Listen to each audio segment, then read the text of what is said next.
बुद्धि और करुणा का पाठ एक समय की बात है। हरी भरी पहाड़ियों के बीच बसे एक शांत मठ में मास्टर कवि नाम के एक सम्मानित बौद्ध भिक्षु रहते थे। वह अपनी बुद्धिमत्ता और करुणा के लिए पूरे देश में प्रसिद्ध थे। दूर दूर से सत्य के खोजियों को आकर्षित करते थे। एक ठंडी सुबह जब सूरज की पहली किरणों ने आसमान को नारंगी रंग से रंग दिया, आनंद नाम का एक युवा शिष्य मास्टर कवि के पास आया। उसका दिल सवालों से भारी था। आनंद ने पूछा, गुरुजी, कोई सच्चा ज्ञान और आंतरिक शांति कैसे प्राप्त कर सकता है? मास्टर कवि गर्मजोशी से मुस्कुराए और आनंद को बोधि वृक्ष की छाया के नीचे अपने पास बैठने के लिए आमंत्रित किया। उन्होंने पेड़ से एक पत्ता तोड़ा और उसे उठाते हुए कहा, आनंद, ज्ञान इस पेड़ की पत्तियों की तरह है, अनगिनत और असीमित। लेकिन इसे वास्तव में समझने के लिए आपको स्वयं पेड़ की तरह बनना सीखना होगा।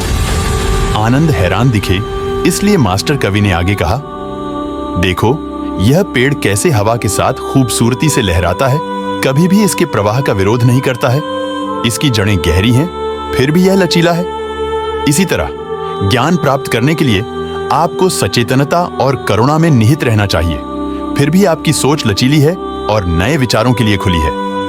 आनंद ने पाठ को आत्मसात करते हुए सिर हिलाया, लेकिन उसके पास एक और सवाल था। मास्टर, हम अपने हृदय में करुणा कैसे पैदा करें? मास्टर कवि एक पल के लिए रुके, फिर पास की नदी की ओर इशारा किया। आनंद, नदी का निरीक्षण करें। यह निरंतर बहती रहती है, सभी प्राणियों को जल प्रदान करती है, चाहे उनका आकार या प्रकृति कुछ भी हो। यह न्याय या भेदभाव नहीं करती है। करुणा इस नदी की तरह है, इसे आपके हृदय से बिना किसी भेदभाव के सभी प्राणियों के लिए प्रवाहित होना चाहिए। आनंद को स्पष्टता का एहसास हुआ।